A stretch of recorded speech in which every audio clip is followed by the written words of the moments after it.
আসসালামু আলাইকুম, কেমন আছি আমরা সবাই? বরাবর না, আজকে আমাদের বাংলা 3 নং ম্যারাথন ক্লাস অনুষ্ঠিত হতে যাচ্ছে। আমি তোমাদের সাথে আছি জিলানী হোসেন জয়, জাহাঙ্গীরনগর বিশ্ববিদ্যালয়। আমার ভয়েস ক্লিয়ার আছে কিনা এবং আমরা কে কোন জেলা থেকে আজকের ক্লাসটিতে যুক্ত হয়েছি একটু কমেন্টে ঝটপট জানিয়ে দিই। আজকের ক্লাসটি অত্যন্ত গুরুত্বপূর্ণ। আমরা বিগত বছরের কিছু গুরুত্বপূর্ণ প্রশ্ন রেখেছি যেগুলো আমরা আলোচনা করব এবং যে গুরুত্বপূর্ণ সাজেশনগুলো রয়েছে সেগুলো আজকে তোমাদেরকে দিব। সবকিছু ঠিকঠাক আছে কিনা একটু কমেন্টে ঝটপট জানিয়ে দাও এবং কে কোন জেলা থেকে আমাদের ক্লাসটিতে যুক্ত হয়েছে একটু জানিয়ে দাও। যে শিক্ষামূলক গ্রুপগুলো আছে সেখানে শেয়ার করে রাখো এবং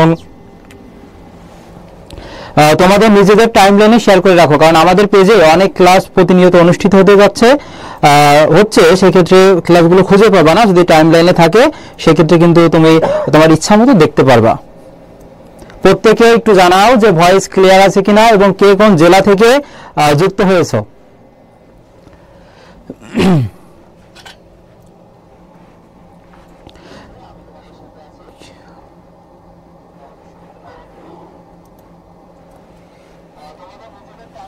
আমরা যুক্ত হয়েছি 64 জন যুক্ত হয়েছি। বরিশাল থেকে আছে আমাদের মাঝে রিমন কাজী, অসংখ্য ধন্যবাদ। ইশরাত ইস্যু আছো, সালাম জানিয়েছো, ওয়ালাইকুম আসসালাম। আমরা আলোচনা করব তার আগে একটু আমি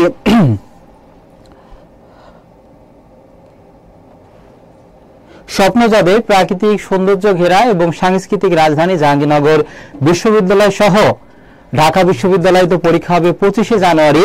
অনেকেই ক্লাসটি দেখছো, তাদের জন্য এই ক্লাসটি গুরুত্বপূর্ণ।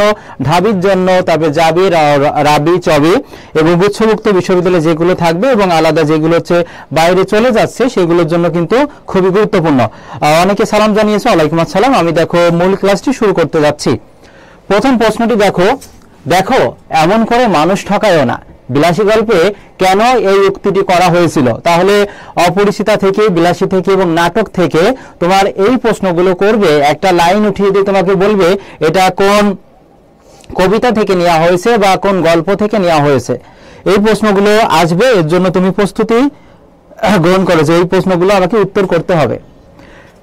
4টা অপশন, কোনটা সঠিক উত্তর হবে একটু জানাও।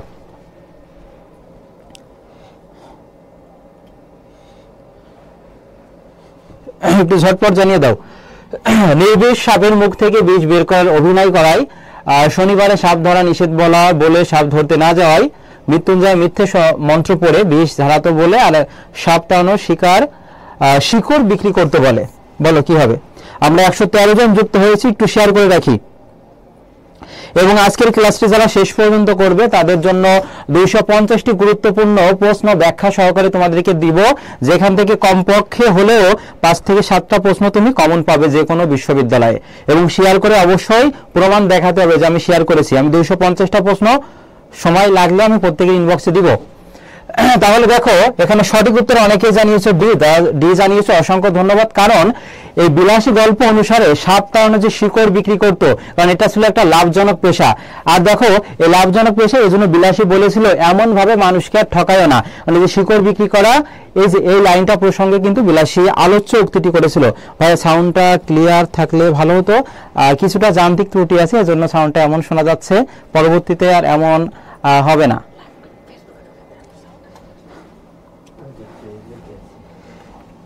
এরপরে দেখো বিদ্রোহী কবিতায় কবি নিজেকে কার মতো খ্যাপা বলেছেন। তাহলে বিদ্রোহী কবিতার প্রতিটা লাইনই কিন্তু গুরুত্বপূর্ণ এবং বিদ্রোহী কবিতাটি কত সালে প্রকাশিত হয়, তারপরে এখান থেকে লাইনগুলো একটু পড়বা এবং শব্দার্থগুলো একটু গুরুত্বপূর্ণ, এগুলো একটু পড়ার চেষ্টা করবা। দুর্বাসা, বিশ্বামিত্র, নটরাজ নাকি ধৈর্যটি?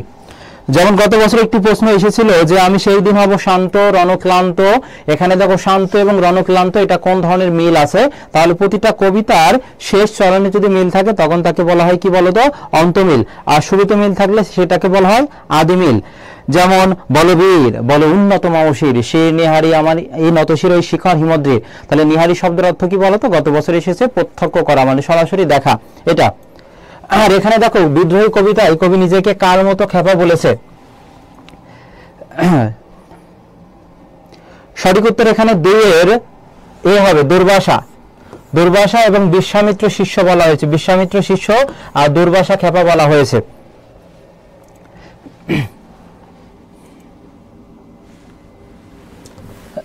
তারপর বলো অপরিচিতা গল্প অবলম্বনে কোন বাক্যাংশটি ঠিক। তাহলে অপরিচিতা থেকে দেখো একটি প্রশ্ন এসেছে, শুধু অপরিচিতা থেকে না, গত বছর অপরিচিতা থেকে এসেছে, এবার তোমার বিলাসী থেকে দিয়ে দিতে পারে, বা মানব কল্যাণ থেকে একটা লাইন উঠিয়ে দিয়ে বলবে এটা কোন রচনা থেকে তোমাদেরকে এটা নেওয়া হয়েছে লাইনটা। আমরা 137 জন যুক্ত আছি, 28টা শেয়ার। যারা 250টি প্রশ্ন পেতে চাও শেয়ার করে অবশ্যই প্রোমোটটা রাখতে হবে, কারণ এটা দেখেই পরবর্তীতে আমি তোমাদেরকে প্রশ্নগুলো দিব। শুধু 250টা নয়, দেখো তোমার প্রতিটা বিশ্ববিদ্যালয়ে কমপক্ষে 20টা বা 15টা করে বাংলা প্রশ্ন আসবেই আসবে, এবং অনেক জাতীয় বিশ্ববিদ্যালয়ে এখনো পরীক্ষা হবে। সেখানে দেখো তোমার বাংলা অংশ তুমি যদি ছাড়তে চাও, বাংলা কিন্তু তোমাকে ছাড়বে না, তোমার পিছে কিন্তু লেগেই আছে এটা। অপরিচিত গল্প অবলম্বনে কোন বাক্যাংশটি সঠিক। আমি অন্নপূর্ণার কোলে গজাননের ছোট ভাইটি, হ্যাঁ এটা ঠিক আছে। এই জীবনটা না অঙ্কের হিসেবে বড় না গুণের হিসেবে বড়। আরেকটা দেখো এখানে দেখো সঙ্গীত লক্ষ্মী আছে পদ্মবন, কোনটা সঠিক সেটা। এখানে দেখো এই জীবনটা না দৈর্ঘ্যের হিসাবে বড়। দেখো মূল বইয়ে কিটা ছিল, দৈর্ঘ্য ছিল, কিন্তু এখানে দিয়েছে দেখো যিনি প্রশ্ন করেছেন প্রশ্নকর্তা খুবই দক্ষ হাতে কিন্তু করেছেন। দেখো এখানে অঙ্ক দিয়েছে কিন্তু এখানে ছিল দৈর্ঘ্যের হিসাবে বড়, তাহলে এটা ভুল আছে। সঙ্গীত এখানে দেখো সরস্বতী ছিল কিন্তু এখানে লক্ষ্মী দিয়েছে, এটাও ভুল। আর 2 নম্বর তো হবে না, কারণ সঠিক উত্তর হবে আমি অন্নপূর্ণার কোলে গজাননের ছোট ভাইটি। সঠিক উত্তর এখানে হবে এ হবে, কারণ এই দুইটা কিন্তু ভুল আছে। একটা হবে দৈর্ঘ্যের হিসাবে বড়, আর একটা এখানে সরস্বতী হবে। 145 জন যুক্ত আছি, 200 প্লাস হইলেই সবাই অটোমেটিক একই পেজেই কিন্তু পোস্ট করে দেওয়া হবে। বৈশাখী চৌধুরী আছে সর্বর্ণ জানিয়েছ। এবার বলো মধুসূদন দত্ত রামানুজ বলতে কাকে বুঝিয়েছে। এই কবিতাটা দেখো ফুল সিলেবাস থেকে নেওয়া হয়েছে। বিভীষণের প্রতি মেঘনাদ, চাচার প্রতি যে ভাতিজার ভাইপোর যে উক্তিগুলো সেখানে কিন্তু সেখান থেকে এটা নেওয়া হয়েছে যে মধুসূদন দত্ত, মাইকেল মধুসূদন দত্তের বিভীষণের প্রতি মেঘনাদ। যেহেতু মাইকেল মধুসূদন দত্ত, এজন্য কিন্তু শর্ট সিলেবাসের বাইরে যে কবিতাটা আছে অর্থাৎ বিভীষণের প্রতি মেঘনাদ, এখান থেকে কিন্তু এটা নেওয়া হয়েছে। যেমন মাইকেল মধুসূদন দত্ত তিনি কোথায় কখন জন্মগ্রহণ করেন, যেমন যশোরের সাগরদাড়িতে ওই যে 24 এবং 25 জানুয়ারি কিন্তু মধুমেলা অনুষ্ঠিত হয়। যাদের বাড়ি ওই অঞ্চলে আছে তারা তো এগুলো অবশ্যই উপভোগ করবা। আমরাও যাই, গত বছর গিয়েছিলাম, এবারও সম্ভব হলে যাব। তাহলে কপোতাক্ষ নদের তীরে তিনি কিন্তু গান কবিতা রচনা করেছেন। তিনি হয়তোবা ভেবেছিলেন তার লেখনীগুলো ওই বিদেশে সমাদৃত হবে। পরে যখন তার ভুল বুঝতে পারে তখন সে ফ্রান্সে বসেই এই যে সনেট বলা হয়, চতুর্দশপদী কবিতা বলি, তার প্রথম 8 লাইনকে বলা হয় অষ্টক, যেখানে থাকে ভাবের পরিবর্তন, শেষ 6 লাইনে থাকে ভাবের পরিণতি, যেটাকে বলা হয় ষষ্ঠক। আর এখানে দেখো রামানুজ হবে রামযোগ অনুজ, রামের অনুজ লক্ষণকে বুঝিয়েছে, রামের অনুজ লক্ষণকে বুঝিয়েছে। সঠিক উত্তর হবে এখানে বি। এবং মাইকেল মধুসূদন দত্তের সামাজিক প্রহসন আছে একে কি বলে সভ্যতা, বুড়ো শালিকের ঘাড়েরও, এগুলো গুরুত্বপূর্ণ কারণ তিনি তার লেখনের মাধ্যমে পাশ্চাত্য সমাজ ব্যবস্থার যে অসঙ্গতিগুলো আছে সেগুলো কিন্তু তিনি ফুটিয়ে তুলেছিলেন এবং সমালোচনা করেছিলেন। রোকেয়া সাকাত হোসেন এর গ্রন্থ কোনটি। বেগম রোকেয়া সাকাত হোসেন, তার জন্ম এবং মৃত্যু কিন্তু 9 ডিসেম্বর। এই তথ্যগুলো একটু জানতে হবে। তিনি রংপুরে জন্মগ্রহণ করেন এবং তার যে গ্রন্থগুলো আছে এখানে দেখো পদ্মমণি, পদ্মচূড়, মতিরাগ, উপরের একটিও নয়।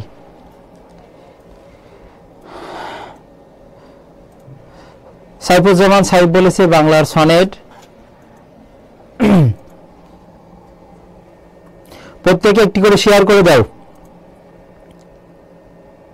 চতুর্দশ কবিতা বলি, এখানে 14 পদের সমাহার হবে।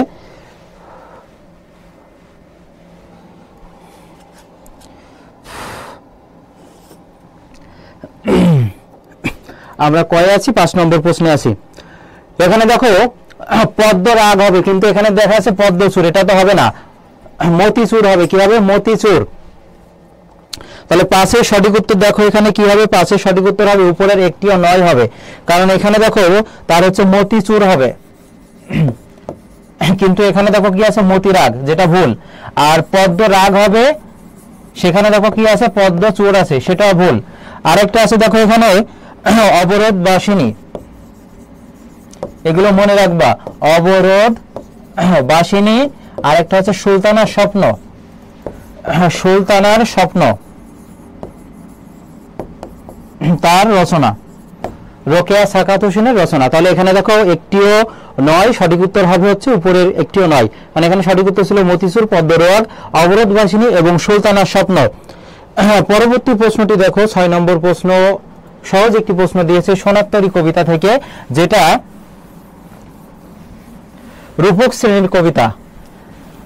এজন্য প্রতিটা কবিতার লাইন বাই লাইন তোমাকে পড়তে হবে। যেখানে তোমার 0.10, 0.5 এর জন্য সিরিয়াল চলে যাবে 5 থেকে 2000 বা হচ্ছে 3000 জন দূরে, সেক্ষেত্রে একটা মার সোনার হরিণ খুবই গুরুত্বপূর্ণ। এই মারগুলো ভুল করা যাবে না। জানা প্রশ্ন ভুল করলে তুমি, জানা প্রশ্ন ভুল মানে তোমার চান্সও একদম মিস হয়ে যাবে। কঠিন প্রশ্ন ভুল মানে সেক্ষেত্রে তোমার সমস্যা হবে না, কিন্তু জানা প্রশ্ন ভুল করা যাবে না কখনোই। নিচের কোন কবিতা অংশটি শুদ্ধ বলো? ঠাই নাই ঠাই নাই ভরা সে তরি। দেখো এখানে ভরা কি ছিল না, মূল বইটা বের করে দেখবা কবিতায় ভরা কিন্তু ছিল না, এখানে কি ছিল, ছোট সে তরি। আর এই সোনার তরি এটা দ্বারা কি বুঝিয়েছে বলো তো? এটা সোনার তরি দ্বারা বুঝিয়েছে মহাকাল। প্রতিদিনই কিন্তু এটা আমি লিখে দিচ্ছি, জগৎ সংসার, মহাকাল, জগৎ সংসার। আর একটা হচ্ছে কি বলতো, প্রবহমান সময়। কি হবে? প্রবহমান সময়। আমি বঞ্চিত হৃদি পথ পরবাসী, এটা না ব্যথা পরবাসী হবে, কিন্তু এটাও ভুল আছে। তাহলে এখানে সঠিক উত্তর কি হবে? উপরের সবগুলোই অশুদ্ধ হবে, উপরের সবগুলোই অশুদ্ধ।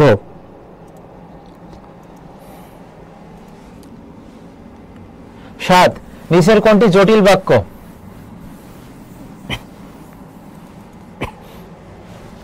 জটিল বাক্য চেনার উপায় দেখো, সেখানে কি থাকবে,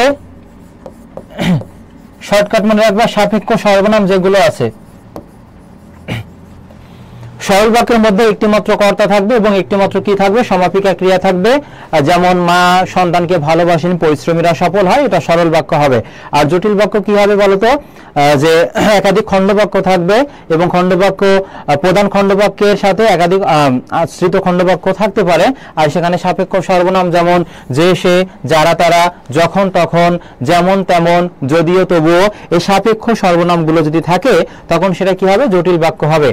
যেমন আমরা যদি এখানে বলি, যখন মেঘ গর্জন করে তখন ময়ূর নৃত্য করে, যখন মেঘ গর্জন করে তখন ময়ূর নৃত্য করে, তাহলে এটা কি হবে? যখন, তখন। তারপরে যে, সে, যারা, তারা, যেমন কীর্তিমানের মৃত্যু নাই, কীর্তিমানের মৃত্যু নাই। তারপরে হচ্ছে লোকটি দরিদ্র হলেও সৎ, এটা যৌগিক বাক্য। এই জটিল কি হবে একটু আমাকে জানাও। লোকটি দরিদ্র হলেও সৎ, এটা জটিল কি হবে? আর এখানে দেখো, তিনি এলেন, দেখলেন ও জয় করলেন, এখানে ও দেখে অনেকে যৌগিক বলবে।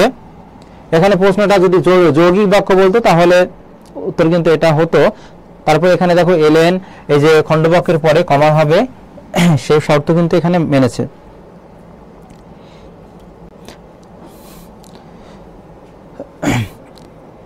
দেড়শো 50টি গুরুত্বপূর্ণ প্রশ্ন পেতে হলে অবশ্যই তোমাকে ক্লাসটি শেয়ার করে জানাতে হবে।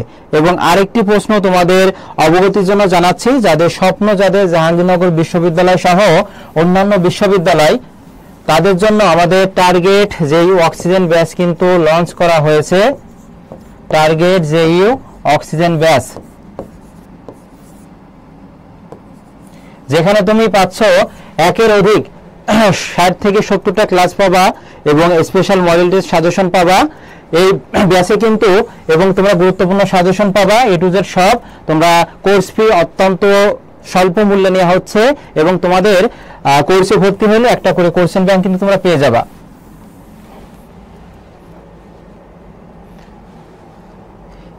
ভর্তি সংক্রান্ত যে কোনো প্রয়োজনে আমাদের পেজে ইনবক্স করবে। কোনটি শুদ্ধ নয়, শুদ্ধ নয় কোনটি সেটা তোমার কাছে জানতে চাওয়া হয়েছে। এখানে দেখো, ক্ষীয়কে ভাঙলে আমরা ক এবং মূর্ধন্য ষ পাই, সেটা ঠিক আছে। আর দেখো ক্ষীয় আছে এবং এখানে কি আছে, নিচে যদি থাকে তখন সেটা কি হবে? ম হবে। এবং এইখানে এটা দেখো, যদি এইভাবে থাকতো তাহলে ক্ষীয়কে ভাঙলে আমরা পাবো ক আর মূর্ধন্য ষ পাবো, আর নিচে যদি নটা থাকে তখন সেটা হবে মূর্ধন্য ন হবে। আর যদি এটা উপরে থাকে, যেমন হয় হ যুক্ত ন, আর নটা যদি উপরে থাকে তখন সেটা কি হবে বলো তো? দন্তান্ন হবে। কি হবে? দন্তান্ন ন হবে। আর এখানে দেখো ক্ষীয়ই ময়, এখানে আছে হ যুক্ত ম আছে, কি আছে? হ যুক্ত ম। কিন্তু এখানে দেখো ম এবং ম সেটা কিন্তু ভুল আছে। তাহলে শুদ্ধ নয় কোনটি সেটা বের করতে বলেছে। তাহলে সঠিক উত্তর হবে এখানে এ হবে।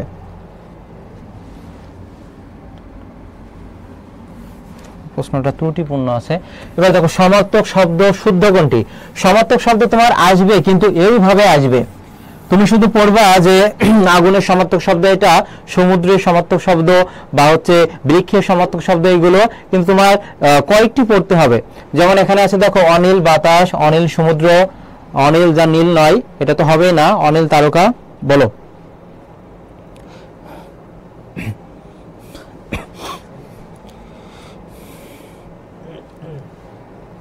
শুদ্ধ আছে কোনটা?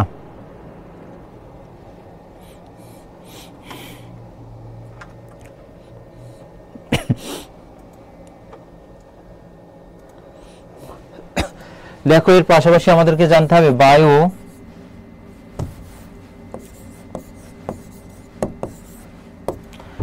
তারপর হচ্ছে পবন, তারপরে দেখো আরো কিছু সমার্থক শব্দ আছে এখানে, হাওয়া, সমীরণ, এইগুলো। যে অনিল, অনিলের সমার্থক শব্দ হচ্ছে বাতাস, আর বাতাসের আরো কিছু সমার্থক শব্দ হচ্ছে বায়ু, মানে বাতাস, পবন, তারপরে হাওয়া আছে, সমীরণ আছে, এগুলো কিন্তু বাতাসের সমার্থক শব্দ। এবং তোমরা এই যে সমুদ্র আছে, পাহাড় আছে, তারপরে নদী আছে, বৃক্ষ আছে, এইগুলো সমার্থক শব্দ একটু পড়বা।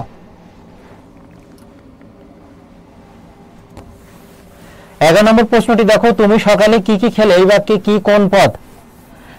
সাধারণত কোনো কিছুর নামকে বিশেষ্য বলে, আর বিশেষের যে দোষ গুণ অবস্থা সংখ্যা পরিমাপ আছে সেটা হচ্ছে বিশেষণ, আর নামের পরিবর্তে যেটা ব্যবহার করা হয় সেটা হচ্ছে সর্বনাম।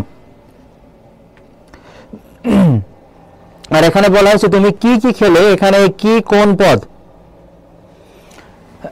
যেসব প্রশ্নের উত্তর আমরা ইশারা ইঙ্গিত দিতে পারি, যেটা ইয়েস নো করছেন, সেই ক্ষেত্রে আমরা কি ব্যবহার করব? অস্বীকার ব্যবহার করব। আর যেটার প্রশ্নের উত্তর আমরা ইশারা ইঙ্গিতে দিতে পারি না, সেটা হচ্ছে কি ডাব্লিউএস করছেন বলা হয়, মুখ খুলে উত্তর, অর্থাৎ বিস্তারিতভাবে বলতে হয়, সেটা হচ্ছে আমরা দীর্ঘিকার ব্যবহার করব। তাহলে একটা হবে কি বলতো, একটা হবে অব্যয় হবে, আর একটা হবে কি সর্বনাম। আমি যদি তোমাকে বলি এই তুমি কি বিশ্ববিদ্যালয়ে চান্স পেতে চাও, সেই ক্ষেত্রে আমরা কি ব্যবহার করতে পারি? অর্থাৎ এখানে ইশারা ইঙ্গিতে তুমি উত্তর করতে পারছো। আর আমি যদি বলি তোমার নাম কি, তুমি যদি এখানে বিস্তারিত না বলে বলো ইশারা ইঙ্গিতে দাও, তাহলে তোমাকে পাগল বলবে মানুষে। তাহলে এটার উত্তর কিন্তু আমরা ইশারা ইঙ্গিতে দিতে পারছি না, এটা হবে কি সর্বনাম। আর নামের পরিবর্তে যেটা ব্যবহার করা হয় সেটা কিন্তু সর্বনাম। অব্যয় মানে যার কোনো ব্যয় নাই। এই পরীক্ষায় প্রশ্ন আসতে পারে নিচের কোনটি বিদেশি অব্যয়? বিদেশি অব্যয় মনে রাখার জন্য আমি একটা টেকনিক দিয়েছিলাম, আব্বাস মাখু মাখা। কি দিয়েছিলাম? আব্বাস মাখু মাখা। তাহলে দেখো আ থেকে আলবত, বহুত, খুব, খাসা, মাইরি, মানব, এইগুলো সব কি হবে বলতো? বিদেশি অব্যয় হবে। তদিত প্রত্যয়ের মধ্যে যাবে এগুলো। আর বিশেষ্য কোনো কিছুর নাম, সর্বনাম নামের পরিবর্তে যেটা ব্যবহার করা হয় সেটা হচ্ছে সর্বনাম। আর ক্রিয়া বিশেষণ যেটা দেখো অ্যাডভার্ব বলা হয়। মনে রাখবা কেমন, কখন, কোথায়, অর্থাৎ এমপিটি ম্যানার মানে ম্যানার, প্লেস এবং টাইম সময়কে বোঝায়। তারপরে হচ্ছে আচার আচরণ, কেমন, কখন, এগুলো দ্বারা প্রশ্ন করলে, শুধুমাত্র কেমন দিয়ে প্রশ্ন করলে আমরা বিশেষণ পাই, কেমন ভাবে, কখন, এইগুলো দ্বারা প্রশ্ন করে যদি উত্তর পাই, তখন সেটা আমরা কি হবে বলতো? সেটা হবে ক্রিয়া বিশেষণ হবে।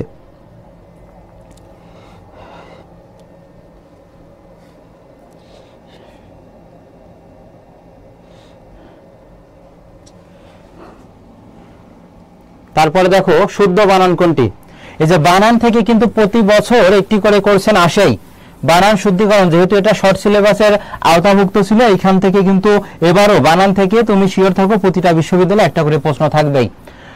প্রবাহমান, সুভাষিস, পল্লী সমাজ নাকি ধরন ধারণ, কি হবে? দেখি কে আগে উত্তর করতে পারে। 12 এর সঠিক উত্তর কি?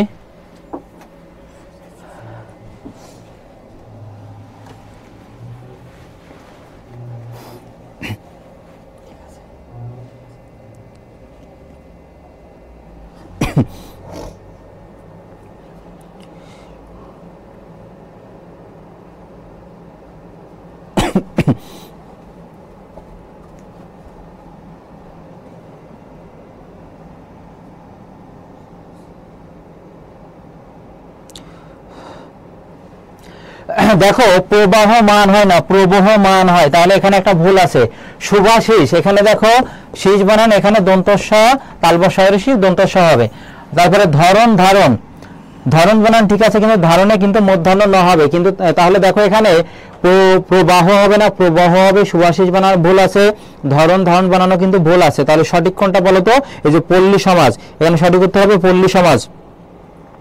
যারা পরবর্তীতে এসেছো একটা করে রিয়াক্ট দিয়ে দাও, এবং ভুল গেলেও সমস্যা নেই, উত্তর করার চেষ্টা করো। তারপরে বলো ঘুম নেই।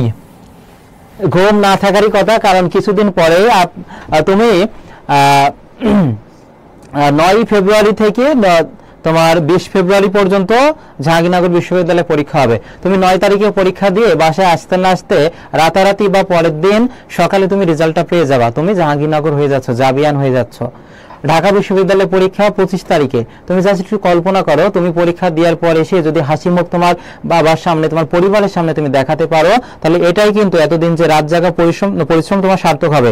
কিন্তু যদি তুমি এই সময়টা, তোমার এই সময়টা হচ্ছে টার্নিং পয়েন্ট। তুমি নিজেকে যত বেশি জ্বালাবা, যত বেশি তুমি পরিশ্রম করবা, আগামী দিনগুলোতে তুমি নিজে তত বেশি জ্বলতে পারবা, মানে আলোকিত হতে পারবা। এজন্য তোমাকে প্রচুর পড়াশোনা করতে হবে, প্রচুর পরিমাণে পড়তে হবে এক কথায়। ঘুম নেই, পূর্বাভাস, মিটে করা, হরতাল, অভিযান, এটা হবে কি বলতো? সুকান্ত ভট্টাচার্য, যাকে বলা হয় কিশোর কবি বলা হয় কাকে একটু জানাও।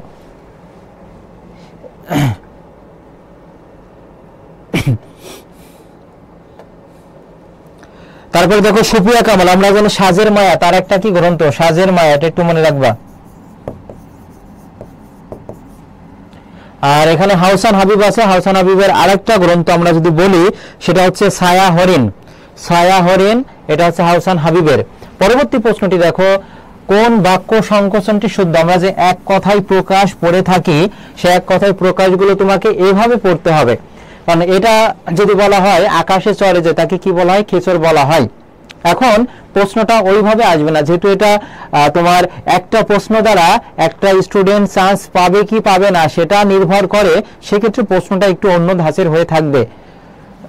4টা অপশন দেখো, বিনা আয়াসে লাভ করা যায় যা, তাকে কি বলা হয়?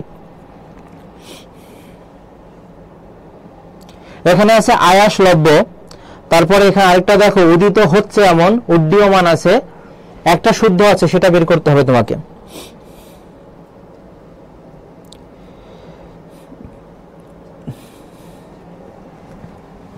তাহলে দেখো এখানে অনা আসলভ্য হবে, অনা যুক্ত হবে কিন্তু এখানে, কারণ বিনা, এখানে বলেছি বিনা আয়াসে লাভ করা যায় যা, অনায়াসলভ্য। উদিত হচ্ছে এমন, তাহলে এটা উড্ডীয়মান হবে না, উদীয়মান হবে। কি হবে? উদীয়মান হবে। অতিক্রম করা যায় না যায়, এটা ঠিক আছে, অনতিক্রম্য হবে। আর মৃত্তিকা দিয়ে নির্মিত যায়, এটা মৃৎময় হবে না, এটা মৃন্ময় হবে। কি হবে বলতো? মৃন্ময় হবে। তাহলে দেখো এই 4টা অপশনের মধ্যে 3টা ভুল, কারণ বিনা আয়াসে লাভ করা যায় যা অনায়াসলভ্য, উদিত হচ্ছে এমন উদীয়মান, আর অতিক্রম করা যায় না যেটা ঠিক আছে, অনতিক্রম্য, আর মৃত্তিকা দিয়ে তৈরি নির্মিত যায়, এটা মৃন্ময় হবে। তাহলে দেখো এইভাবে তোমাকে পড়তে হবে। পড়ার সময় ধৈর্য নিয়ে, যে যত বেশি বিগত বছরের প্রশ্ন প্র্যাকটিস করবে, তার কিন্তু ওই বিশ্ববিদ্যালয় সম্পর্কে, প্রশ্ন প্যাটার্ন সম্পর্কে একটা সম্যক ধারণা হয়ে যাবে। এই যে সি ইউনিটের প্রশ্ন ব্যাংক, বি ইউনিটের প্রশ্ন ব্যাংক তোমরা যারা এখনো সংগ্রহ করনি, আমাদের পেজে নক করবা, এবং আমাদের যে টার্গেট যে স্পেশাল অক্সিজেন ব্যাচ আছে, সেখানে স্পেশাল সাজেশন প্রোভাইড করা হবে। এবং অনেকে ভর্তি হয়েছে, তোমরা অতি দ্রুত কিন্তু কোশ্চেন ব্যাংক পেয়ে যাবা, আমাদের প্রতিনিধি টিম তোমাদেরকে পাঠিয়ে দিবে। 15 নম্বরটা দেখো, এটা অনেকে বলবে আউট অফ সিলেবাস, কয়েকটা প্রশ্ন আউট অফ সিলেবাস থাকবে, সেটা না দেখালেও তোমাদের চান্স হবে, কারণ যেগুলো কঠিন থাকবে 2-1টা প্রশ্ন সকলের জন্যই কঠিন। বলো কি হবে এটা? 15 সঠিক উত্তর শওকত ওয়াসমান কার ছদ্মনাম?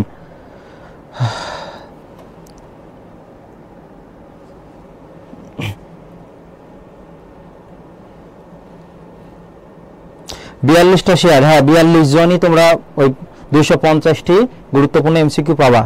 এবং আমার আইডিতে জিলানি হাসান জয়, আইডিতে প্রমাণ দেখাতে হবে যে আমি ক্লাসটি শেয়ার করেছিলাম, তবেই না পাবে।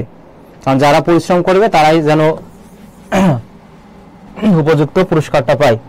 শেখ আজিজুর রহমান হবে, এবং 1917 সালে 2রা জানুয়ারি তিনি জন্মগ্রহণ করেন। 15 সঠিক উত্তর হবে সি। অনেকে উত্তর জানিয়েছো। এবার হচ্ছে আমরা পরবর্তী প্রশ্নে যাই। মনুসংহিতা, এটা দেখো তোমাদের আউট অফ সিলেবাস থেকে, আউট অফ সিলেবাস না, এটা তোমাদের মূল বই থেকে এসেছিল, অপরিচিতা থেকে এসেছিল। যারা একটু ভালোভাবে পড়েছো তারা এটা উত্তর করতে পারবা।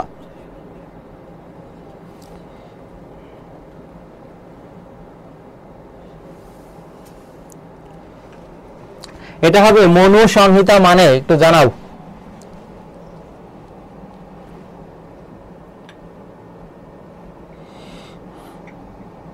15-16 নম্বরে আছি আমরা। আমি কয়েকটা নাম নিব, দেখি এই প্রশ্নের উত্তর কে দিতে পারে। আমি দুইটা শেয়ার করেছি। 15 গ 16 নম্বর কি হবে? 16 ক নৈশি বলেছে। না না, মেয়েদের শিক্ষার ব্রত গ্রহণ করা। মাথিন এলিনা মুক্তি, ধন্যবাদ তোমাকে। এমডি সাহিবুল ইসলামও জানিয়েছো 15D, 15 না 16D। হ্যাঁ 16D হবে। মনু প্রণীত মানুষের আচরণ বিধি সংক্রান্ত যে গ্রন্থ সেটা হচ্ছে মনুসংহিতা। এবং এটা দেখো তোমাদের অপরিচিতা গল্পে কিন্তু এটা উল্লেখ আছে, একটু দেখে নিবা এটা। তারপরে দেখো এই যে এটা অপরিচিতা থেকে এসেছে, কিন্তু তোমরা পরীক্ষার হল থেকে বের হয়ে বলতে আরে কি প্রশ্ন করেছে, বইয়ের সঙ্গে রাগ করে এত কঠিন প্রশ্ন কি দেয় নাকি। দেখো কোন জায়গা থেকে প্রশ্নগুলো লুকায়িত থাকে সেগুলো দিয়ে দিয়েছে। তোমার কাছে যেটা সহজ মনে হবে সেটা কিন্তু ওই পরীক্ষকের কাছে সেটা পরীক্ষা আসার মতোই, এবং তিনি দিবে এগুলো। রবীন্দ্রনাথ ঠাকুরের লেখা নাটক কোনটি? সুরঙ্গ, এখন সময়, রক্ত করবী, হরগজ। তার যে নাটকগুলো আছে, কারণ রবীন্দ্রনাথ ঠাকুর, কাজী নজরুল ইসলাম এনাদের নাটকগুলো, সাহিত্য কর্মগুলো এক কথায় সেই গুরুত্বপূর্ণ। যেমন সে নাটকগুলো আছে রাজা, তারপর আছে ডাকঘর, অচলায়তন। দেখো ডাকঘর আছে, রাজা আছে, অচলায়তন আছে, এরপর আর একটা আছে মুক্তধারা। মুক্তধারা এখানে তোমার চেয়েছে যে কোনটি নাটক, উত্তর করার চেষ্টা করো। সঠিক উত্তর এখানে হবে সি হবে, রক্ত করবী হবে, রক্ত করবী। এরপরে দেখো তার যে গল্প গ্রন্থগুলো আছে এগুলো একটু মনে রাখবা, মনে থাকবে না তো বারবার একটু দেখার পর আয়ত্ত চলে আসবে। যেমন সে, এটা তার গল্প গ্রন্থ। তারপর আরেকটা আছে দেখো গল্প স্বল্প এবং লিপিকা, তার হচ্ছে গল্প গ্রন্থ। আর সুরঙ্গ হচ্ছে, বলো তো সুরঙ্গ এটা কার হচ্ছে সাহিত্যকর্ম? সুরঙ্গ এটা কার সাহিত্যকর্ম, কার নাটক সেটা একটু জানাও। সুরঙ্গ এটা নিয়ে কিন্তু একটা ছবিও হয়েছে। এবং রবি ঠাকুরের যে উপন্যাসগুলো এগুলো আরো গুরুত্বপূর্ণ। নিচের কোনটি রবীন্দ্রনাথ ঠাকুরের উপন্যাস? সেক্ষেত্রে মনে রাখবা যে চোখের বালি, তারপর হচ্ছে গোরা, তারপর মনে রাখবা চতুরঙ্গ, ঘরে বাইরে, তারপর আরেকটা বেশি গুরুত্বপূর্ণ যেটা পরীক্ষায় বারবার আসে, শেষের কবিতা। তাহলে এগুলো হচ্ছে রবি ঠাকুরের কি বলতো উপন্যাস।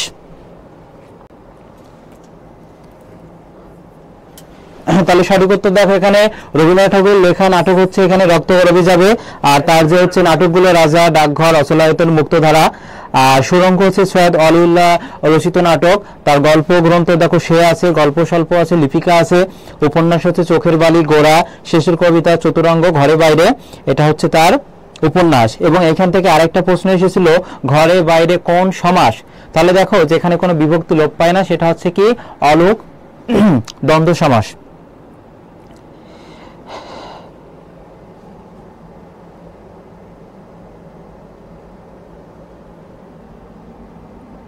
পরবর্তীটি দেখো জেলখানায় বসে বঙ্গবন্ধু শেখ মুজিবুর রহমান কয়টি চিঠি লিখেছিলেন?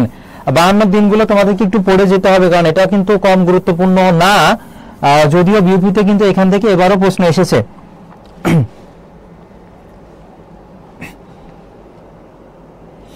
49টা শেয়ার, 100+ শেয়ারে নিয়ে যাও, তোমরা চাইলেই সম্ভব। শেয়ার করে দাও, জাস্ট একটা শেয়ার। তোমার জন্য তোমার একটা বন্ধু উপকৃত হবে, সেটা তুমি অবশ্যই চাও। মনটা বড় করবা, প্রতিদান কবিতার মতো।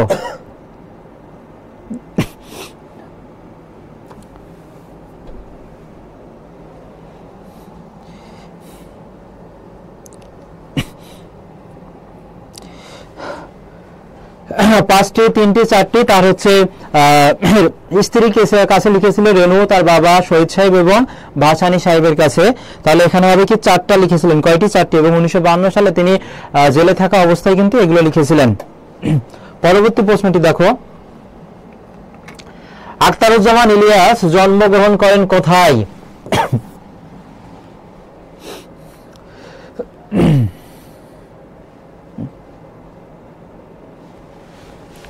এই আখতারুজ্জামান ইলিয়াস সম্পর্কে আমাদের আরো কিছু পড়তে হবে। তিনি কিন্তু বাংলাদেশের একজন কথা সাহিত্যিক ছিলেন, কথা সাহিত্যিক। তারপরে তিনি কখন জন্মগ্রহণ করে বলতো? 1943 সালে 12 ফেব্রুয়ারি। 1943 সালে 12 ফেব্রুয়ারি তিনি জন্মগ্রহণ করেন কোথায়? গাইবান্ধার গটিয়া গ্রামে। কোথায়? গাইবান্ধার গটিয়া গ্রামে জন্মগ্রহণ করেন তিনি 1943 সালের 12 ফেব্রুয়ারি। এবং ফেব্রুয়ারি বানানে কিন্তু এই যে রস্বীকার হবে, কারণ ভাষা, জাতীয়, দেশের নামে কি হয়? এই যে রস্বীকার হয়, দীর্ঘিকার কিন্তু ব্যবহৃত হয় না। তাহলে 19 সঠিক উত্তর হবে সি।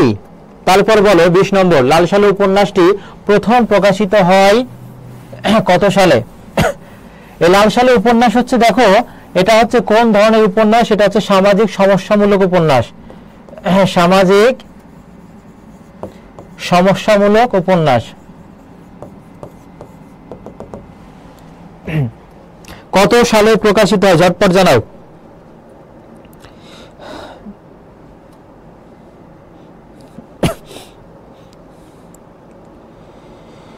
এবং এটা 1948 সালে। কত সালে? 1948 সালে ঢাকার কমরেড পাবলিশার্স থেকে, ঢাকার কমরেড পাবলিশার্স থেকে প্রকাশিত হয়।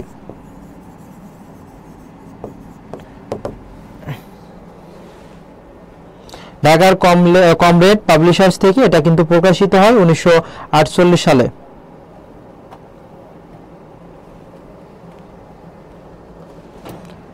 তারপর দেখো, তার এই পরে বনে কবিতার সার কথা কি? এই কবিতাটি হচ্ছে একটা নাটকীয় সংলাপ নির্ভর কবিতা। কি হবে বলতো? নাটকীয় সংলাপ ধর্মী কবিতা। কবি ও কবি ভক্তের মধ্যে কথোপকথন হয়েছে।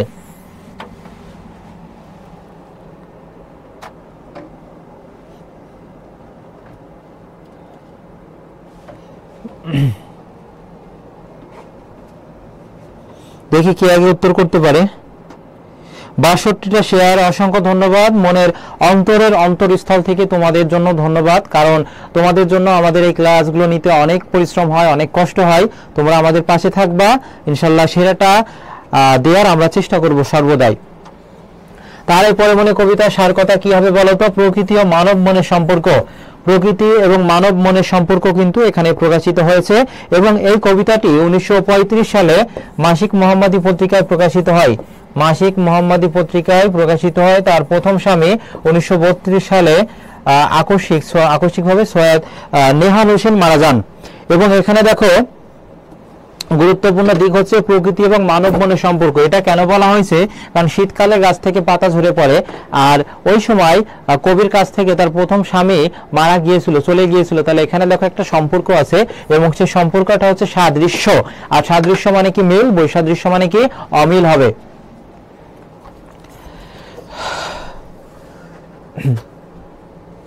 পরবর্তী প্রশ্নটি দেখো, নিচের কোন বানান গুচ্ছ সবগুলোই শুদ্ধ? দেখি এটা কে উত্তর করতে পারে, মানে এই প্রশ্নটা একটু জটিল টাইপের আছে, কারণ জাহাঙ্গীরনগরের প্রশ্ন একটু অন্য ধাঁচের হয়ে থাকে। কারণ দেখবা অন্যান্য বিশ্ববিদ্যালয়ে জাস্ট বলবে নিচের কোন বানানটি শুদ্ধ, একটা অপশন থাকবে, কিন্তু এখানে দেখো একটা অপশনে আবার 3টা করে সাব অপশনে কিন্তু আছে। হ্যাঁ, তোমাদের দেখো এই প্রশ্নটার ব্যাখ্যার সূত্রে রেফের পর ব্যঞ্জন বর্ণের দ্বিত্ব হয় না, কিন্তু এখানে কিন্তু আছে, কারণ রেফ, এই যে রেফের পর যে ব্যঞ্জন বর্ণের দ্বিত্ব এটা ভুল, আর দুইবার হবে না। অর্জন বানান তাহলে কি হবে বলতো? অর্জন জাস্ট রেফের পর ব্যঞ্জন বর্ণ একটা হবে। কার্তিক বানান কিন্তু এখানে ভুল আছে, কারণ তয় রেফ রস্যি হবে এখানে।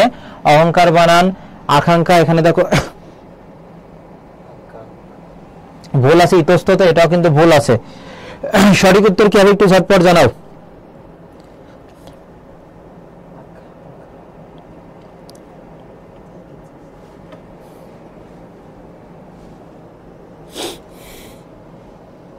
গ নাকি সি নাকি ডি হবে জানাও। আর দেখো এখানে কি আছে? আকাঙ্ক্ষা, খাঙ্কা তো হয় না, আকাঙ্ক্ষা, আকাঙ্ক্ষা হবে। দেখো কোথায় ভুল লুকায়িত আছে। ইতস্তত দেখো এখানে বিসর্গ, এটা কিন্তু বলতো, এটা কিন্তু হবে না। তাহলে দেখো এখানে সঠিক উত্তর আছে না নাই, এবার তোমরা বলো। দেখো প্রশ্নটা কি পরিমাণ জটিল করেছে। অনেকে গ উত্তর করেছে। হ্যাঁ, আমরা কি আকাঙ্ক্ষা বলি নাকি আকাঙ্ক্ষা বলি? কা নাকি খা, কোনটা?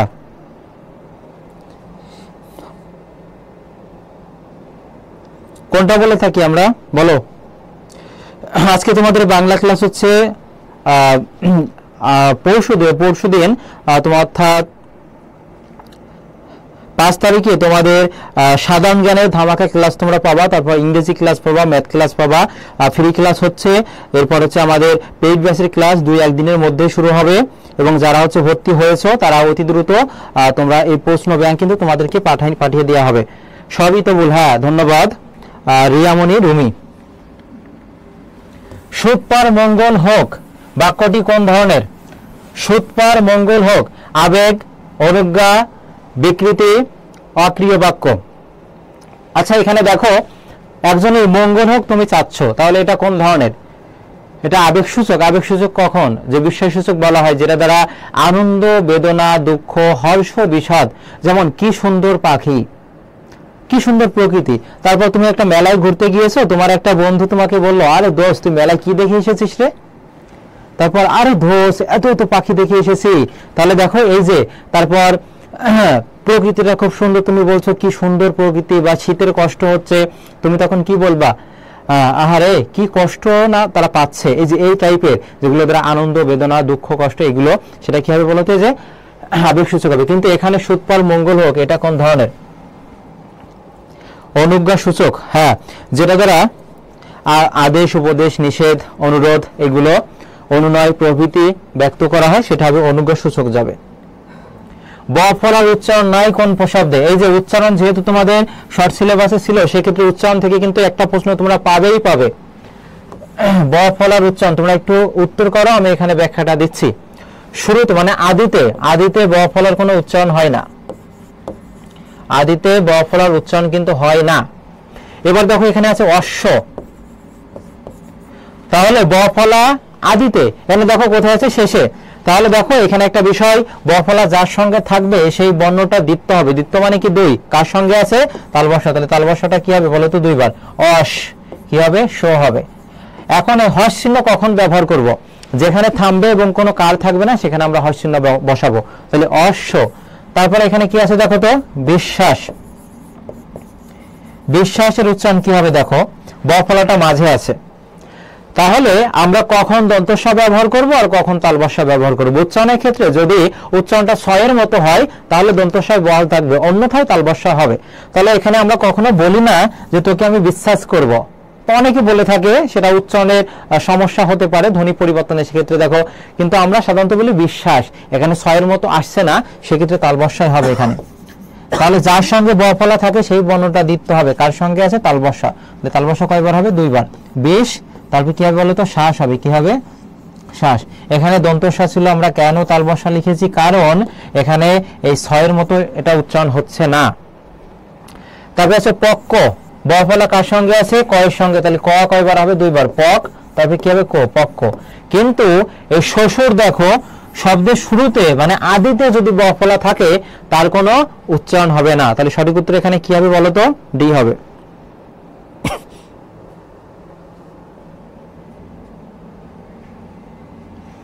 এইভাবে পড়বা সবগুলো। 25 সঠিক উত্তর কি বলো?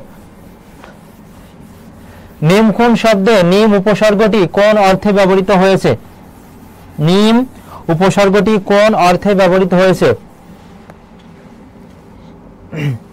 অর্ধেক, অতিশয়, পুরোপুরি নাকি প্রায়? উপসর্গ যেমন উপসর্গের অর্থ বাচকতা নাই কিন্তু অর্থদ্যোতকতা আছে, যে কোনো শব্দের পূর্বে বসে অর্থ তৈরি করে উপসর্গ।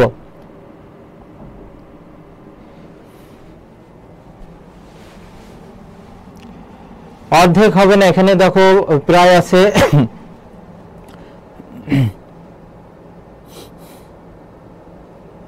যেমন এখানে যদি বলে নিমখুন, এখানে তো নিমখুন দেয়া আছে, নিম রাজি আছে, নিম রাজি। আর একটা শব্দ আছে দেখো নিম রাজি শব্দ, নিম এটা কোন অর্থ বোঝায় এবং এটা হচ্ছে কোন উপসর্গ? নিম কোন উপসর্গ?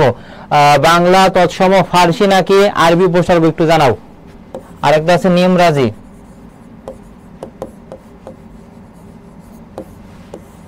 এটা হচ্ছে প্রায় অর্থ দেয়, কি অর্ধেক অর্থ দেয়, আধা। এটা দেখো নবম দশম শ্রেণীর যে হচ্ছে বাংলা ভাষার যে ব্যাকরণ আছে, দুই জায়গায় একটা অর্ধেক আছে আর একটা জায়গায় আছে প্রায় অর্থ আছে। তোমরা অর্ধেকটা ব্যবহার করবা এই ক্ষেত্রে দেখো। এবং এই নিম হচ্ছে বলতো ফার্সি উপসর্গ। কি হবে? ফার্সি উপসর্গ। কোনটি বহুব্রীহি সমাসের উদাহরণ? বহুব্রীহি নিজেই হচ্ছে বহুব্রীহি সমাস, গত বছর এসেছে। বহু ধান আছে যার, এটা নিজেই হচ্ছে বহুব্রীহি সমাস। বহু ধান আছে যার, তেতলা সেতার আছে। এবং বহুব্রীহি সমাসের মধ্যে এবং তোমাদের হচ্ছে দ্বিগু সমাসের মধ্যে সমস্যাটা হবে, সেজন্য কিন্তু আমি পার্থক্য আলাদাভাবে দিয়েছিলাম। যেমন আমরা যদি এখানে বলি যে সপ্তাহ,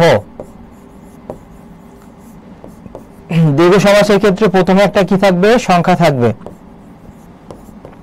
এই সপ্ত মানে কি 7, আর অহ মানে কি বলতো? দিন। সপ্ত অহের কি হবে? সমাহার হবে। তাহলে প্রথমে একটা সংখ্যা থাকবে এবং এই সমস্ত পদটি দ্বারা অনেকগুলো জিনিসের সমষ্টি বোঝাবে। সপ্ত অহের সমাহার।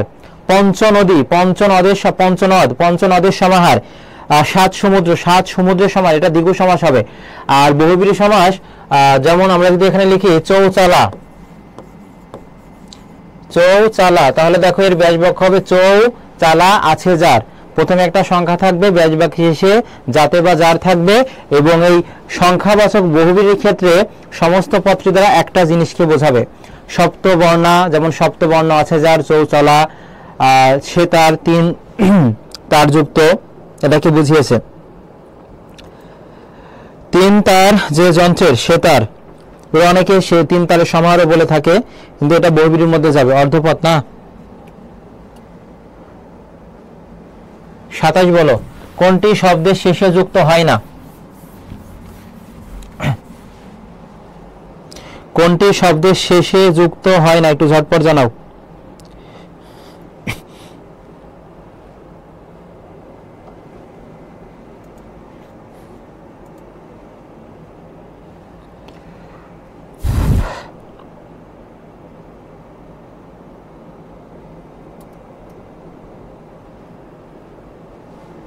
প্রত্যয় আছে, বিভক্তি আছে, উপসর্গ আছে এবং অনুসর্গ। তাহলে প্রত্যয় দেখো আমরা যদি এখানে লিখি চলন্ত,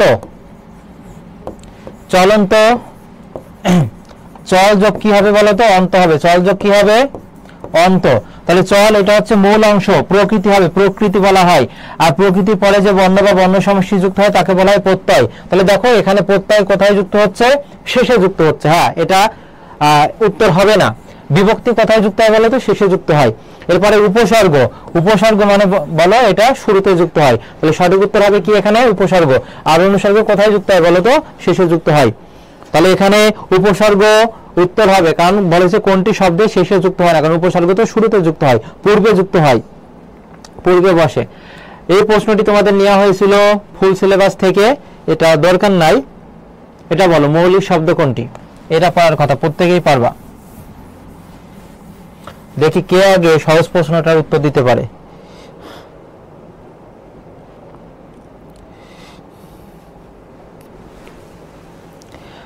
যে শব্দকে ভাঙা বা বিশ্লেষণ করা যায় না, যে শব্দকে ভাঙা বা বিশ্লেষণ করা যায় না সেটা হবে মৌলিক শব্দ হবে। কি হবে? মৌলিক শব্দ। যেমন আরো কিছু গুরুত্বপূর্ণ মৌলিক শব্দ হচ্ছে নাক, তারপর হচ্ছে ফুল, তারপর হচ্ছে দেখো বই, তারপর হচ্ছে লাল, তারপর হচ্ছে গোলাপ, তারপর হচ্ছে 3 এইগুলো কি হবে বলতো? সাধারণত এগুলো পরীক্ষায় এসে থাকে মৌলিক শব্দ থেকে। আর যেগুলোকে ভাঙা বা বিশ্লেষণ করা যায় সেগুলো হচ্ছে সাধিত শব্দ। ভাঙা কিভাবে যায় সেটা হচ্ছে দেখো বিদ্যালয়, কোন সমাস, কোন ধরনের শব্দ, সেক্ষেত্রে হবে এটা দেখো বিদ্যা যোগালয়, সন্ধি যোগে আমরা ভাঙতে পারছি, প্রকৃতি প্রত্যয় যোগে ভাঙা যায়, সেগুলোকে সাধিত শব্দ বলা হয়। আর এখানে সঠিক উত্তর হবে বই হবে। কি হবে? বই। গোলাপও থাকে অপশনে, তারপর 3ও থাকে, তাই সিদ্ধান্ত 3। এইগুলো হচ্ছে মৌলিক শব্দ।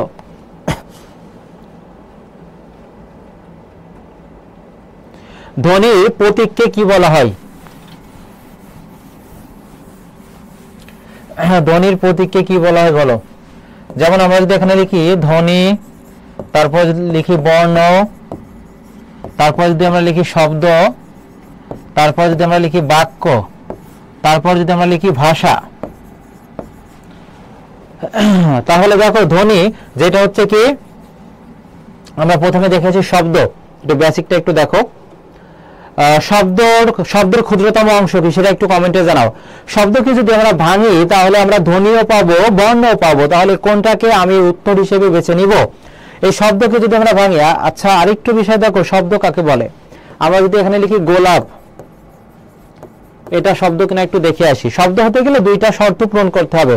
বর্ণগুলো পাশাপাশি বসবে, শুধুমাত্র পাশাপাশি বসলেই হবে না, তার একটা পূর্ণ অর্থ প্রকাশ করতে হবে। কারণ এখানে দেখো গ একটা বর্ণ, ল একটা বর্ণ, প একটা বর্ণ পাশাপাশি বসেছে, এবং গোলাপ একটা ফুলের নাম, তাহলে এটা অর্থ প্রকাশ করেছে। তাহলে 2টা শর্ত যখন পূরণ করবে তখন এটা শব্দ হবে। কিন্তু আমরা যদি এখানে লিখি পলাগো, এটা শব্দ কিনা দেখো, প একটা বর্ণ, ল একটা বর্ণ, গ একটা বর্ণ পাশাপাশি বসেছে, প্রথম শর্তটা পূরণ হয়েছে, কিন্তু এই পলাগ দ্বারা কোনো অর্থ প্রকাশ করে না, তাহলে এটা শব্দ হবে না। তাহলে শব্দের ক্ষুদ্রতম অংশ, শব্দকে ভাঙলে আমরা ধ্বনিও পাই, বর্ণও পাই। তাহলে দেখো তোমার মন প্রচন্ড খারাপ, তুমি একটা গান লিখবে। সাধারণত মন খারাপ থাকলে একটু গান লেখে, তাহলে লেখার ক্ষেত্রে তুমি কি আগে লেখা শুরু করো নাকি আগে মুখে বলে নাও? কোনটা আগে সংগঠিত হয়? মুখে বলার কাজ। তাহলে ধ্বনিটা হচ্ছে কি বলতো? মৌখিক রূপ, আর বর্ণটা হচ্ছে কি বলতো? লৈখিক রূপ। লৈখিক রূপ। তাহলে এখানে বলা আছে ধ্বনির প্রতীককে কি বলা হয়? তাহলে প্রতীকটা এখানে কি হবে বলতো? ধ্বনি হবে নাকি বর্ণ হবে? শব্দের ক্ষুদ্রতম অংশ এখানে কি হবে? ধ্বনি হবে।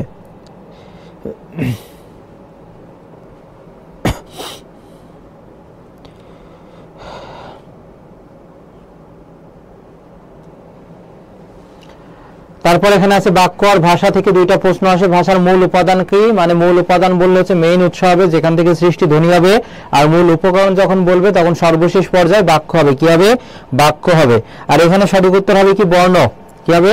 এই যে প্রতীককে বলা হয়, প্রতীক একটা, তুমি এই যে একটা বর্ণ তুমি লিখছো, এটা একটা প্রতীক, কিন্তু এটা কি হবে বলো? তার মুখে বলা। আর লৈখিক রূপ এটা হবে কি? এই যে বর্ণের মধ্যে যাবে, এবং এটা সঠিক উত্তর হবে সি। তারপর বলো, অনেক বড় প্রশ্ন, কিন্তু উত্তর হবে খুবই সহজ। রেইনকোটটা এবছর ভালো। রেইনকোট, বিলাসী, অপরিচিতা, মানব কল্যাণ, এগুলো একটু পড়বা। 52 দিনগুলো গল্পে কত মাস পর বঙ্গবন্ধু শেখ মুজিবুর রহমান পুনরায় তার জায়গায় ফিরে এসেছিল?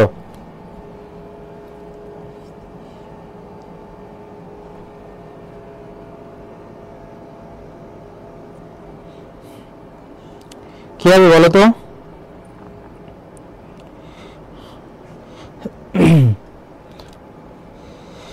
27 থেকে 28 নাকি 22 থেকে 23?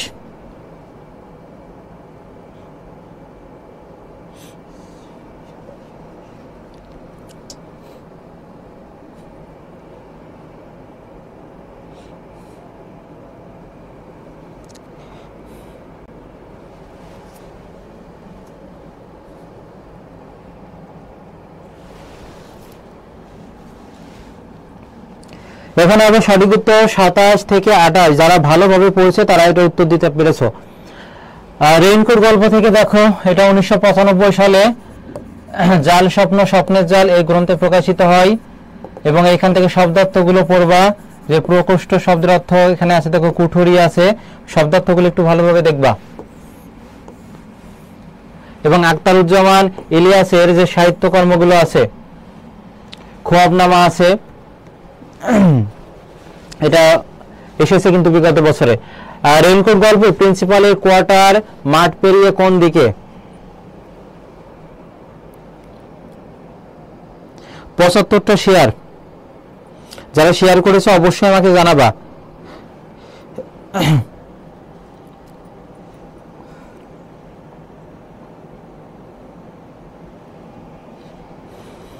এখানে কি হবে, একটু বা দিকে রয়েছে কোয়ার্টার বা মাঠ পেরিয়ে ওই যে প্রিন্সিপালের কোয়ার্টারটা রয়েছে, এবং তিনি অফিসের জন্য কতটি আলমারি কিনেছিল, ফিস করে কথা বলেছিল কয়জন, এটা কিন্তু পড়বা। এবং কোনটি কার উক্তি, তারপর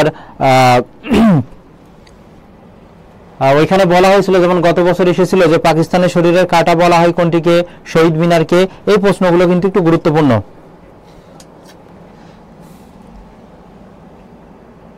তাহারই পরে মনে কবিতাটি কত সালে প্রকাশিত হয়? আগেই বলে দিয়েছে, তারপর একটু জানাও। মাঘের সন্ন্যাসী, এটা বিউপিতে কিন্তু এসেছে। মাঘের সন্ন্যাসী, এটা দ্বারা কি বুঝিয়েছে? শীতের রিক্ততাকে। কাকে? শীতের যে রিক্ততা। আর বর্তমানে যে পরিমাণে ঠান্ডা পড়ছে, অবস্থা একেবারে শোচনীয়। জাহাঙ্গীরনগর বিশ্ববিদ্যালয় তো সাইবেরিয়ান বিশ্ববিদ্যালয় বলা হচ্ছে, মানে যত ঠান্ডা মনে হয় সেখানেই। 1935 সালে কি হবে? 1935 সালে প্রকাশিত হয় মাসিক মোহাম্মদী পত্রিকায়।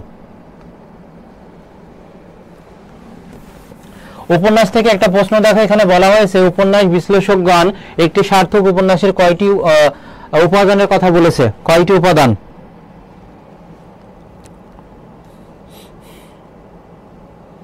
প্রথমে কি থাকবে বলতো? প্লট থাকবে, প্লট।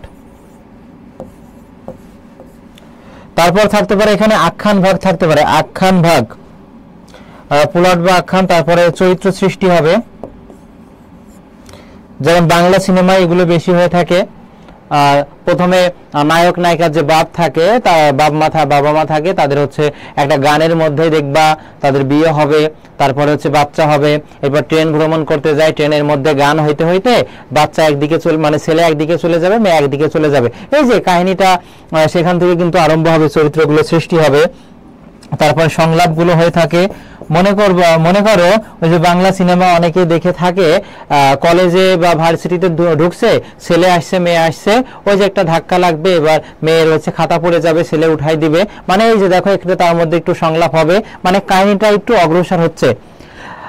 এরপর তোমরা আরো বেশি জানো এগুলো। পরিবেশ বর্ণনা থাকবে। তারপরে দেখো পরবর্তীটা হচ্ছে স্টাইল থাকবে এবং লেখকের সামগ্রিক জীবন দর্শন থাকবে। স্টাইল বা ধরন থাকতে পারে, আর লেখকের সামগ্রিক জীবন দর্শন কিন্তু সেখানে ফুটিয়ে তোলা হয়। লেখকের সামগ্রিক জীবন দর্শন।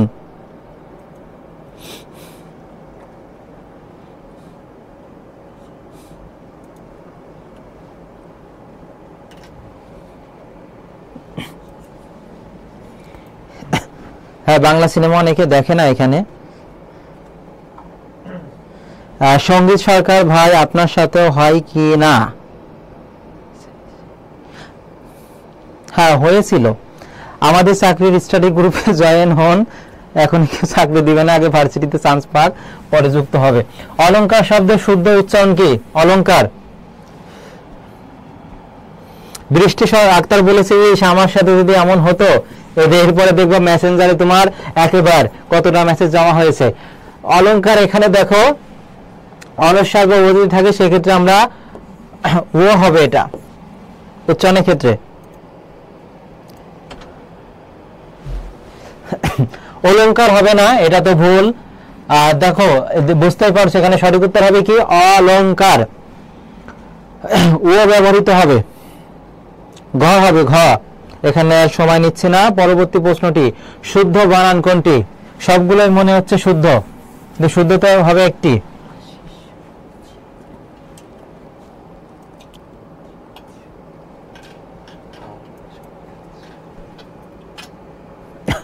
আশিস বানান দেখো আগে আমি বলে এসেছিলাম এখানে কি হবে, দন্তস্ব হবে, কিন্তু এখানে কি আছে দেখো মূর্ধন্য ষ। উচিত বানান এটা যদিও খণ্ডত ব্যবহার করা হয়, কিন্তু অনেকে কিন্তু এই যে ত এটা ব্যবহার করার পক্ষে মতবাদ দিয়েছেন, এবং কৌতূহল বানানে দীর্ঘকার হবে, কি হবে দীর্ঘকার। তাহলে তিনটাই কিন্তু ভুল, ত্রিভুজ বানান সঠিক আছে।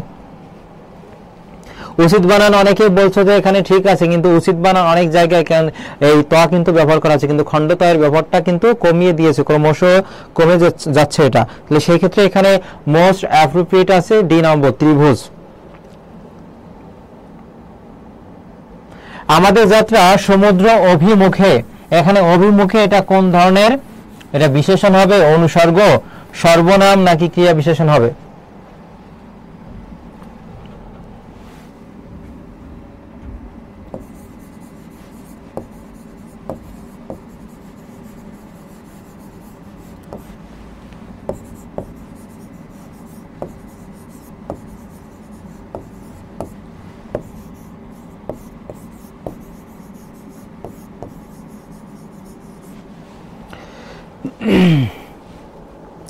দেখো অনুসর্গ উত্তর করছো, কিন্তু অনেক বইয়ে তোমার এটা আছে যে এটা ক্রিয়া বিশেষণ দিয়ে আছে, কারণ প্রশ্নটা এমন বলা হয়েছে যদি ক্রিয়ার যে ধরনকে বোঝায় যে আমাদের যাত্রা কোন দিকে সমুদ্র অভিমুখে, সেক্ষেত্রে এটা ক্রিয়া বিশেষণ দিয়েছে, কিন্তু এটা কিন্তু অনুসর্গ যে অভিমুখে, তারপর হচ্ছে দেখো আগে পরে মাঝে মধ্যে অভিমুখে, এগুলো হচ্ছে অনুসর্গের মধ্যে কিন্তু যাবে।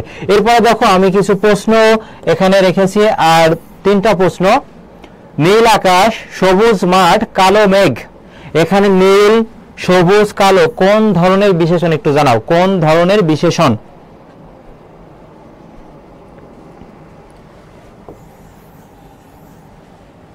এই সর্বনামে যে প্রকার ভেদ আছে সেই প্রকার ভেদ থেকে কিন্তু গত বছর প্রশ্ন এসেছে, তোমরা এবারও পড়বা কোনটা আত্মবাচক সর্বনাম, কোনটা অন্যদিবাচক সর্বনাম, পারস্পরিক সর্বনামগুলো একটু দেখবা। দেখি কি আগে বলতে পারে এটা কোন ধরনের বিশেষণ।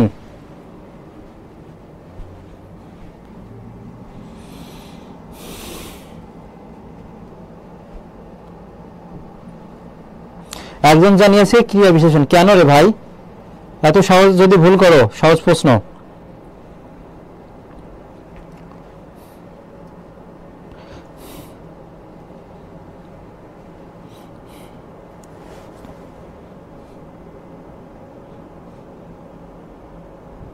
ভাই আপনাদের কোনো এক্সাম ব্যাচ? হ্যাঁ আমাদের এক্সাম ব্যাচও আছে। আমাদের কোর্সে যে কোনো প্রশ্ন থাকলে আমাদের পেজে নক করবে, এবং আমার যে আইডি আছে সেখানেও তোমরা ভর্তি সংক্রান্ত বিষয়ে নক করতে পারো, বা ভর্তি পরীক্ষা সংক্রান্ত যদি কোনো প্রশ্ন থেকে থাকে।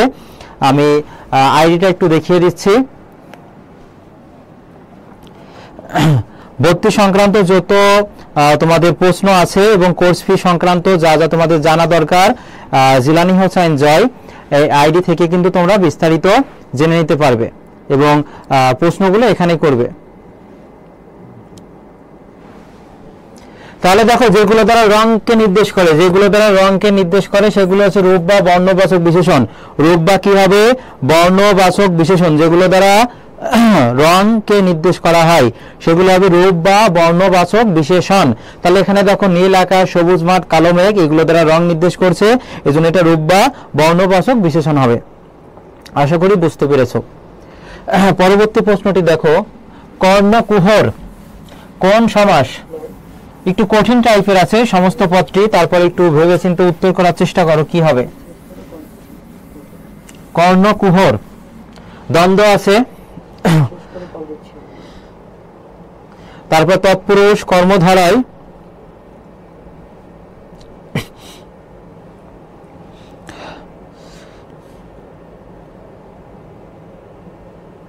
পূর্ব পদে যদি বিভক্তি লোপ পায় তখন সেটা যে বিভক্তি লোপ পাবে সেই অনুযায়ী তৎপুরুষ সমাসটা হবে। তাহলে দেখো র এর যদি লোপ পায় তখন সেটা ষষ্ঠী তৎপুরুষ হবে। কর্ণ কুহরের ব্যাসবাক্য হবে কর্ণের কুহর, তাহলে র বা এর লোপ পাইলে সেটা কি হবে? ষষ্ঠী তৎপুরুষ হবে।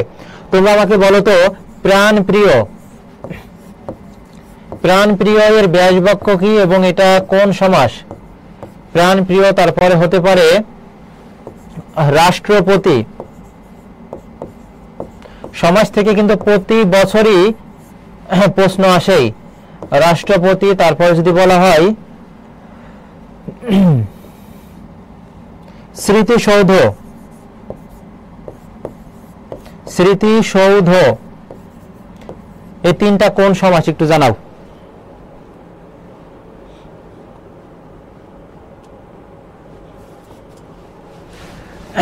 প্রাণপ্রিয়, রাষ্ট্রপতি, স্মৃতিসৌধ, একটু ব্যাস বাক্যটা লিখবা, জাস্ট ব্যাস বাক্য। 81টা শেয়ার, অসংখ্য ধন্যবাদ যারা শেয়ার করেছো। তোমরা পেয়ে যাবা তোমাদের যে গুরুত্বপূর্ণ প্রশ্নগুলো আছে তোমাদেরকে আমি দিয়ে দিব, সমস্যা নাই। আইডিতে নক করলে পেয়ে যাবা, প্রমাণ দেখাতে হবে যে তুমি শেয়ার করেছো। দেখি কি আগে উত্তর করতে পারে। প্রাণ প্রিয়, তাহলে দেখো আমরা জানি পঞ্চমী বিভক্তি হচ্ছে হতে থেকেছে, যদি পূর্ব পদ থেকে হতে থেকেছে এই বিভক্তি লোপ পায় তখন সেটা কি হবে, এই পঞ্চমী তৎপুরুষ। তাহলে প্রাণ প্রিয় এর ব্যাস বাক্য হবে প্রাণের চেয়ে প্রিয়, পঞ্চমী তৎপুরুষ হবে। রাষ্ট্রপতি, এটা কি হবে ব্যাস বাক্য রাষ্ট্রের প্রতি, কি হবে রাষ্ট্রের প্রতি। রবা এর যদি বিভক্তি লোপ পায় তখন সেটা ষষ্ঠী তৎপুরুষ হবে। এরপরে দেখো স্মৃতিসৌধ, মধ্যপদ যদি লোপ পায়, মধ্যপদ লোপ পেয়ে যে সমাস হয় তখন তাকে বলা হয় মধ্যপদলোপী কর্মধারায় সমাস হয়।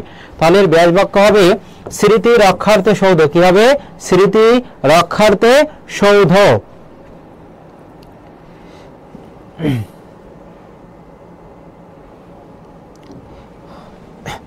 স্মৃতি রক্ষার্থে সৌধ হবে। আমি আরো কিছু প্রশ্ন দিব তোমাদেরকে।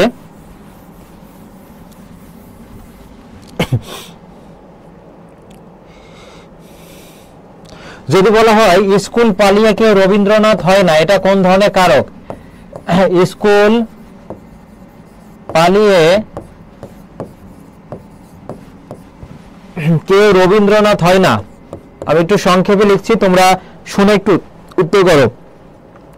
স্কুল পালিয়ে কেউ রবীন্দ্রনাথ হয় না, এটা কোন ধরনের কারকে কোন বিভক্তি সেটা একটু জানাবা। দিনে দয়া করো, এটা কোন কারক। দিনে দয়া করো এটা কোন কারক, কারক নির্ণয় করবা, কারক। আরেকটি প্রশ্ন দেখো, যদি বলা হয় মা বাড়ি নেই, মা বাড়ি নেই, এখানে বাড়ির নিচে হচ্ছে আন্ডারলাইন, এটা কোন কারকে কোন বিভক্তি। আর দিনে দয়া করো এই তিনটা একটু জানাও, দেখি কে আগে উত্তর করতে পারে।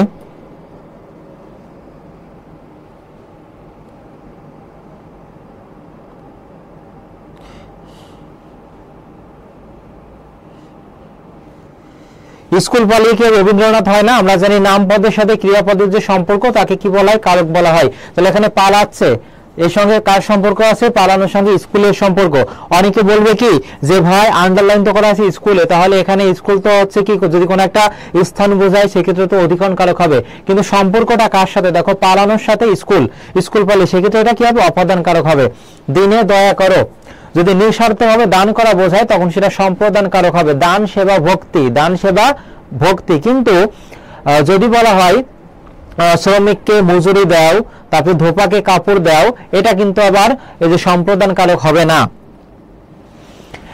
মা বাড়ি নেই, তারপরে দেখো এটা বাড়ির নিচে আন্ডারলাইন, তাহলে এটা কোন কারক হবে, বিষয় কাল প্লাসে অধিকরণ হয়, বিষয় বোঝাবে, কাল মানে সময় বোঝাবে, এবং সম্পর্ক যদি প্লাস বোঝায় এবং কোনো স্থান বোঝায় তখন সেটা অধিকরণ কারক হবে।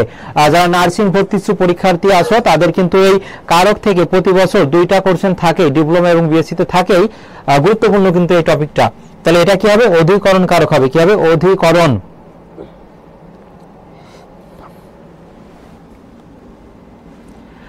40 নম্বরের উত্তর দাও, যদি বলো আসবো, এটা কোন ধরনের বাক্য, ইচ্ছা, প্রার্থনা, কার্যকরণার্থক নাকি অনুজ্ঞা। 81টা শেয়ার হয়েছে, যারা পরবর্তীতে এসেছো একটু শেয়ার করে দাও। 250টি প্রশ্ন ব্যাখ্যা সহকারে যেগুলো আছে সেগুলো তোমাদেরকে দিয়ে দেওয়া হবে এবং আমার আইডিও দিয়েছি, সেখানে নক করলে পেয়ে যাবা। কিন্তু তার আগে শেয়ার করতে হবে ক্লাসটি, প্রমাণ দেখাতে হবে ইনবক্সে, তারপর আমি দিব।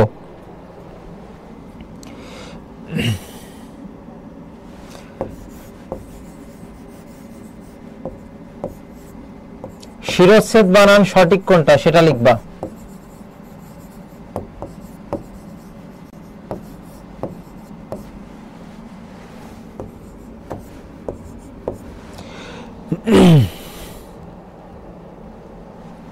তারপর সমীচীন বানান,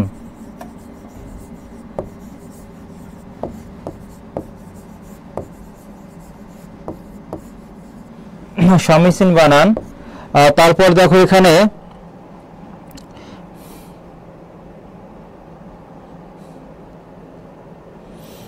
যদি বলা হয় সৌন্দর্য বানান,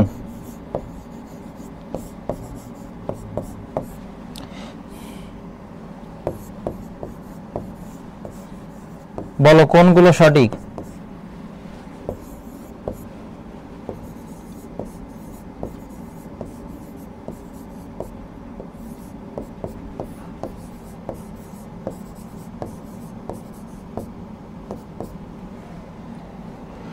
চারটা বানান দিয়েছি, চারটা বানানোর মধ্যে কোনগুলো সঠিক একটু জানাও।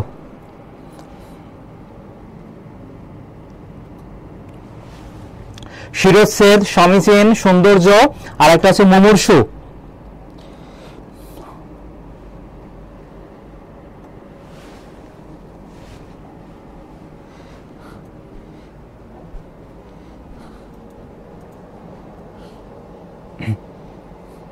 পায়েল বিষয় জানিয়েছে 40-এর সি। আচ্ছা 40-এর সি কেন হবে বলো? যদি বলো আসবো, এটা ইচ্ছা সূচক তো এখানে হচ্ছে না, ইচ্ছা প্রকাশ করছে না। তারপরে দেখো এখানে প্রার্থনা যে তোমার আল্লাহ তোমার মঙ্গল করুক, তুমি দীর্ঘজীবী, এগুলো তারা বোঝাচ্ছে না, এটা অনুজ্ঞা, এটা অনুজ্ঞা তো হবে না। দেখো কার্যকরণাত্মক কেন হবে? যে বাক্যে নিষ্পত্তি কোনো শর্তের অধীনে থাকবে, কোনো শর্তের অধীনে বোঝায় এমন বোঝালে সেটা কার্যকরণাত্মক হবে, কারণকে ইন্ডিকেট করবে। যদি বলো আসবো, তাহলে তোমার কাছে আমি যাবো, তার নির্দিষ্ট কারণ থাকতে কিন্তু পারে, সেক্ষেত্রে এটা কার্যকরণার্থক হবে। আর এখানে সঠিক উত্তর দেখো শিরচ্ছেদ, সঠিক উত্তর হবে এখানে বি হবে। আর সমীচীন বানানে সমীচীন উদ্দেশ্যে এই ক্ষেত্রে দীর্ঘিকার হয়। সৌন্দর্য বানান প্রথমটা ভুল, এটা সঠিক আছে। আর মুমূর্ষু এটা হবে সঠিক, প্রথমটা হবে মুমূর্ষু।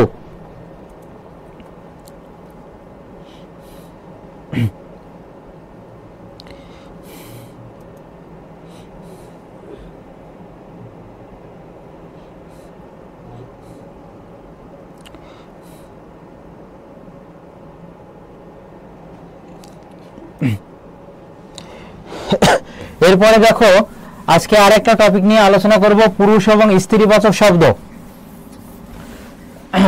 পুরুষ এবং স্ত্রীবাচক, তোমরা বলবা যে রাষ্ট্রপতি,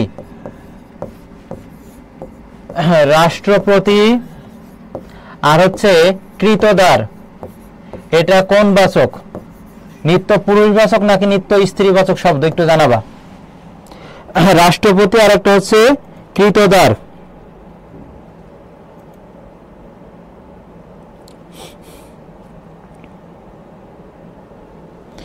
এরপর দেখো 2 নম্বর প্রশ্নটি হচ্ছে যে বলে সতীন, তারপর আছে সৎমা, তারপর আছে অন্তঃসত্ত্বা, এগুলো কোন বাচক শব্দ?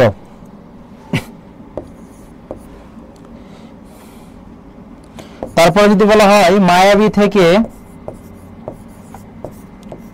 মায়াবিনী, মায়াবী থেকে মায়াবিনী, এটা কোন প্রত্যয় যোগে গঠিত হয়েছে? কোন প্রত্যয়?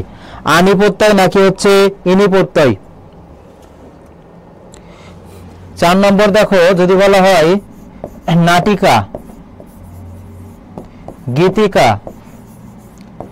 নাটিকা গীতিকা, তারপর যদি বলা হয় পুস্তিকা, নাটিকা গীতিকা পুস্তিকা কোন অর্থে ব্যবহৃত হয়েছে? কোন অর্থে?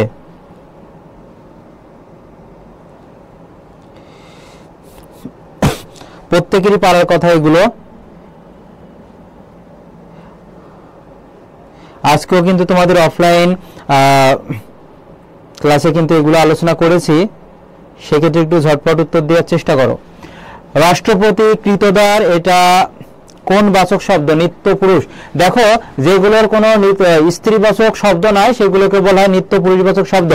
যেমন এখানে দেখো রাষ্ট্রপতি, তারপরে বিচারপতি, যোদ্ধা, কাপুরুষ, কৃতদার, অকৃতদার, এইগুলো হবে কি বলতো? এগুলো হবে নিত্য পুরুষবাচক শব্দ। কি হবে? নিত্য পুরুষবাচক শব্দ হবে। সতীন, সৎমা, তারপরে দেখো যেগুলোর কোনো পুরুষবাচক শব্দ নাই সেগুলোকে বলা নিত্য স্ত্রীবাচক শব্দ। যেমন এখানে দেখো সতীন, সৎমা, তারপরে দেখো ডাইনি, পেতনি, কলঙ্কিনী, তারপরে বাইজি। বাইজি মানে যে নর্তকীদেরকে বোঝায়, অন্তঃসত্ত্বা যেটা বিউপিতে এবার এসেছে, এটা হবে কি নিত্য স্ত্রীবাচক শব্দ। কি হবে? নিত্য স্ত্রীবাচক শব্দ। এবং প্রশ্নটি এমন এসেছিল যে নিচের কোনটি নিত্য স্ত্রীবাচক শব্দ তৎসম শব্দ, এবং তৎসম শব্দ চেনার উপায় কি? যেখানে দীর্ঘিকার থাকবে, রেপ থাকবে, যে কোনো ফলার 6টি ফলার 1টি ফলা থাকবে, যুক্তবর্ণ থাকবে, সেটা হবে তৎসম শব্দ। তাহলে অন্তঃসত্ত্বা এটা কি হবে? তৎসম হবে। আর সতীন বাংলা শব্দের মধ্যে যাবে। তারপরে দেখো ছেলেদেরকে মায়াবী বলা হয়, আর মেয়েরা হচ্ছে মায়াবিনী আর হচ্ছে মায়াবতী। তাহলে মায়াবী থেকে মায়াবিনী, এখানে কোন প্রত্যয় যুক্ত হয়েছে বলতো? ইনি প্রত্যয় যুক্ত হয়েছে। কোন প্রত্যয়? ইনি। যেমন মায়াবী, মূল শব্দ ছিল মায়াবী, এখানে অতিরিক্ত এসেছে। এখানে কি কার আছে দেখো তো? রস্যইকার, এজন্য রস্য লিখবো, আর শেষে আছে নি। নাটিকা, গীতিকা, পুস্তিকা, এটা হচ্ছে কি বলতো? ক্ষুদ্রার্থে। কি অর্থে? মনে রাখবা, ক্ষুদ্র অর্থে। ক্ষুদ্রার্থে ইকা প্রত্যয় যুক্ত হয়। কোন প্রত্যয়? ইকা। আর বৃহদার্থে আনি প্রত্যয়। বৃহদার্থে কি হয় বলতো? বৃহদার্থে আনি প্রত্যয় যুক্ত হয়। আনি। যেমন অরণ্য থেকে অরণ্যানী, বন থেকে বনানী, হিম থেকে হিমানী।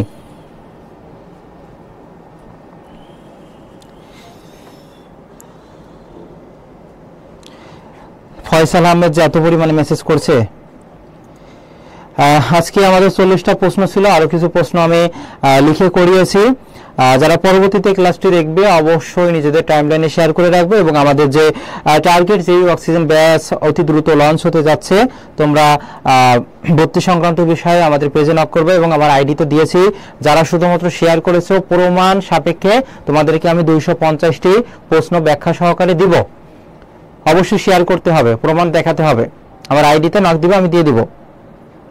আজকের ক্লাসটি এ পর্যন্তই। কেমন লেগেছে একটু জানিয়ে দিও, এবং পরবর্তীতে অর্থাৎ 5 তারিখে তোমাদের সাধারণ জ্ঞানের 2 ঘন্টা ব্যাপী একটা ম্যারাথন ক্লাস হবে। কিভাবে তোমরা সামনের দিকে অগ্রসর হবে, কোন টপিকগুলো গুরুত্ব সহকারে পড়বা, সেগুলো নিয়ে আলোচনা হবে। তারপর তোমাদের সাধারণ গণিত ক্লাস হবে, আমাদের সপ্তাহব্যাপী ফ্রি ক্লাস। এরপর আমাদের পেইড ব্যাচের ক্লাসগুলো শুরু করব।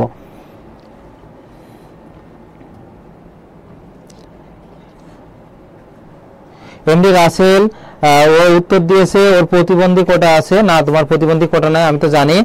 আর তোমাদের এই যে কে উত্তর প্রশ্ন করেছিল, এমডি ফয়সাল আহমেদ, প্রশ্ন সংক্রান্ত বিশ্ববিদ্যালয়ে, জাহাঙ্গীরনগর বিশ্ববিদ্যালয়ে কোটাতে কততে চান্স হবে? কোটা এখন আবার কিসের কোটায়? কোটা সব চেঞ্জ। কি এই কোটা নিয়ে এত কিছু করলাম, আর তুমি এখন কোটা নিয়ে আসছো, তাই না? আইডি কই ভাইয়া? জিলানি হাসান জয় থেকে দেখো 3টা লাভ রিঅ্যাক্ট দিয়েছি। এখানে প্রমাণ দেখাতে হবে যে শেয়ার করছো। শেয়ার করে আবার 5 মিনিট পরে ডিলিট করবে, তোমার আইডিতে যে আমি দেখবো যে তোমার এই ক্লাসটা এখন আছে কিনা।